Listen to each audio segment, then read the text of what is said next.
Man versus Bee. Wow.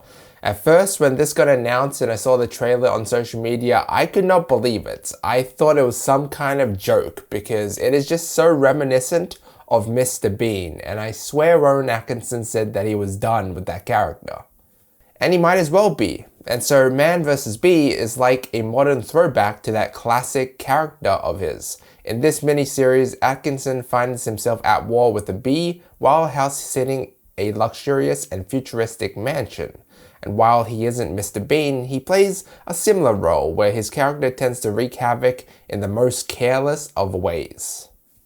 Now, I love Mr. Bean. I grew up watching him, and I'm pretty sure I've watched basically every single Mr. Bean episode throughout the years, as they are just so relatively easy to find on YouTube.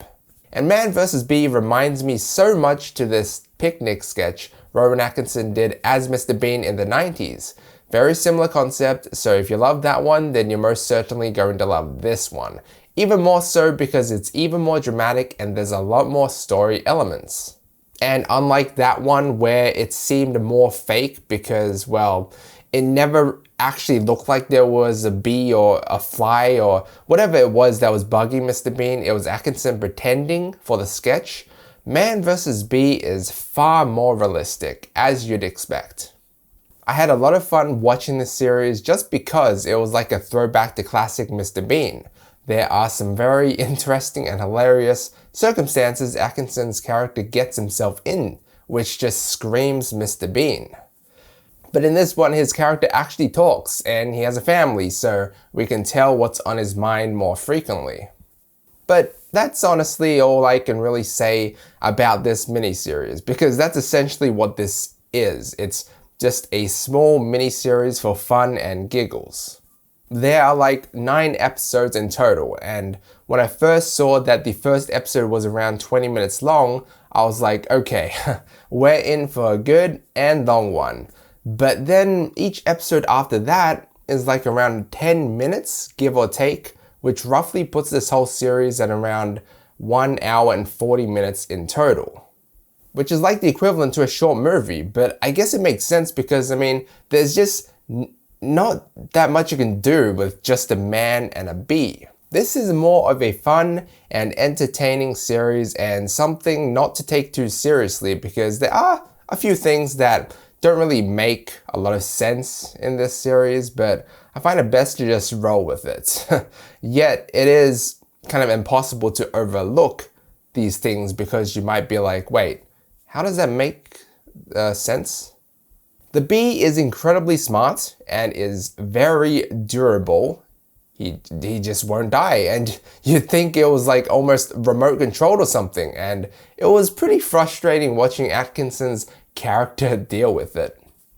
And that's why I say like it's a throwback to Mr. Bean, because in the original Mr. Bean, many things didn't make too much sense either. It was more of like a funny kind of skit, you know, a hilarious thing not to take too seriously.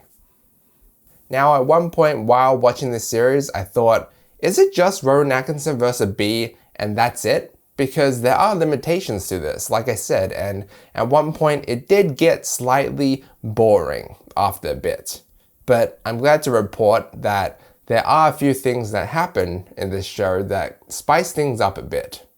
For example, there are certain characters that appear throughout that make things more interesting, and I also had a lot of fun seeing Atkinson's character interact with this dog that he had to take care of as well. But ultimately, this show doesn't do enough for me to say wow, you know. It's just a simple throwback to classic Mr. Bean, and I mean, some themes weren't explored to their full potential. Because it's nothing we haven't seen before, right? If you're someone who's seen Mr. Bean or the goofy characters that Rowan Atkinson has played in the past. It's just that the environment and visual effects just got enhanced hugely. Now, if I saw this miniseries like it was a movie, I'd probably give it like a C or a C plus even, to be perfectly honest. Not that it's bad or anything, it's just that there's not too much going for it, you know? It's a very simple miniseries with not too many themes, characters, or locations. So rightfully so, it's just a miniseries and not a full-blown movie. Makes more sense that way, I feel. I'm going to give Man vs. Bee a B-. But yeah, that's it. I just thought, even though this review is kind of short, I just thought I'd still upload it because I haven't really uploaded too much in the past. There's a lot of shows that I just haven't watched that I just haven't been bothered to. For example, Peacemaker, which after watching last year's The Suicide Squad movie, I was very looking forward to watching Peacemaker, but I just never got the chance to watch it because I've been pretty busy, especially in the coming week, which I'm not going to talk too much about it. I don't want to take up too much of this video's time, but let's just say, you know what, we've got a pretty busy schedule ahead of us. I'm going to the Blackphone, the Black Phone closed special screening event tomorrow. So that's going to be fun. Even though that already released ages ago in the US, we're just getting it now in Australia, and I'm getting to be one of the few people to watch it first. So that's going to be exciting.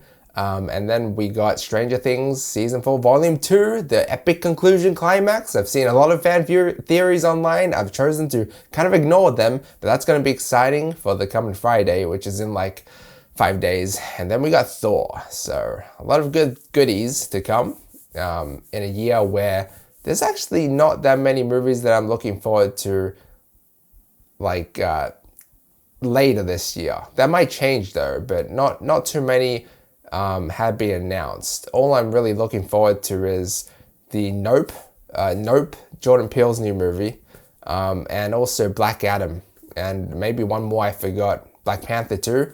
But other than that, I mean, we'll just have to see. But anyway, guys, thanks so much for watching. Let me know what you think down below. Like and sub if you enjoyed. And as always, feel free to check out any of my previous videos. Until next time.